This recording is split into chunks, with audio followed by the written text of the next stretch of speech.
শীতে আসলে যে কোনো টিমের সাথে জয়েন হয়ে যাওয়া যায়। যে কোনো শীতের সময় একটা টিমের সাথে অ্যাড করে দেওয়া যায়, বা আপনার শীতে আমারই ট্রলার অ্যাভেলেবেল থাকে, মানে সকালে যায় বিকালে আসে, সকালে যায় বিকালে। আমার স্টিল বডি আছে ছোট, কিন্তু এই ঢেউতে ওই বোট কাজ হবে না, যে কোনো সময় সমস্যা হবে। তো শীতের সময় আমাদের ডেলি বোট আসে যায়, সকালে আসে সকালে যায় বিকালে, ওই লাইনটা আমার।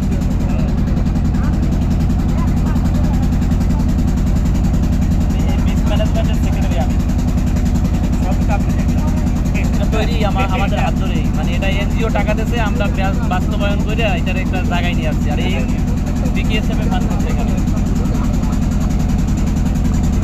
এনজিও না আসলে এটাকে এত ব্র্যান্ডিং করতে পারতাম না, নিজের একার দ্বারা তো কোনোদিন সম্ভব না।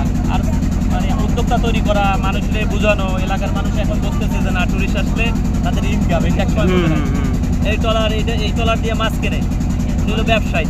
ওনারে বুঝাইছি যে তুমি ব্যবসা করবা, মাছ কিনবা লস আছে, তুমি মাছ পাঠাবা লাভ হয় লস হয়। টুরিস্ট আনো, ডেলি তোমার একটা ট্রিপ দিলে 3000 থাকবে, 3000 ইনকাম করবা। এখন অনেকটা পরিবর্তন হয়েছে। প্রথম তো একেবারে এরকম একটা স্তর করে রয়েছে, কেউ কোনো গুরুত্ব নাই। কটেজগুলোও তো আমরা টাকা দিয়ে করাইছি, উদ্যোক্তা দিয়ে, যে তুমি আমি এক টাকাতেই তুমি করো। তো 5-6 মাস বিজনেস করতে পারে, এই তো অনেক। কিন্তু এটা রিক্সি এলাকা, এটা যদি কি পরিমাণ ভয়ানক হয়। এই আপনি বন্যা পাইছিলেন না একবার, এইটা প্রচুর ঢেউ ছিল না, মনে আছে? এই বন্যার সময় একবার ছিল, 6 নম্বর। স্বাভাবিক, এটাকে এরকম ছিল, বন্যা দেখে গেছে সাগরের, মানে বঙ্গোপসাগরের প্রথম ঢেউ আমাদের এখানে আকাশ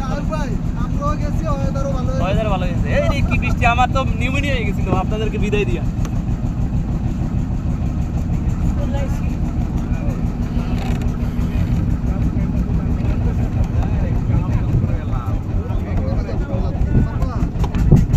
কেউ দাঁড়াবেন না।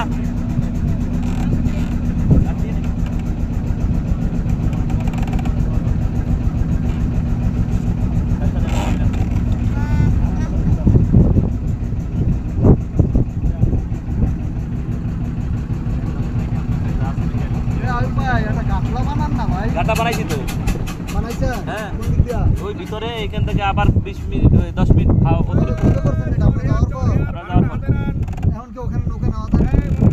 এখান থেকে হয়তো আবার 10 মিনিট লস করে দিলাম। ওইখান থেকে আবার ব্যাগ টানতে আবার কষ্ট, শর্ট করে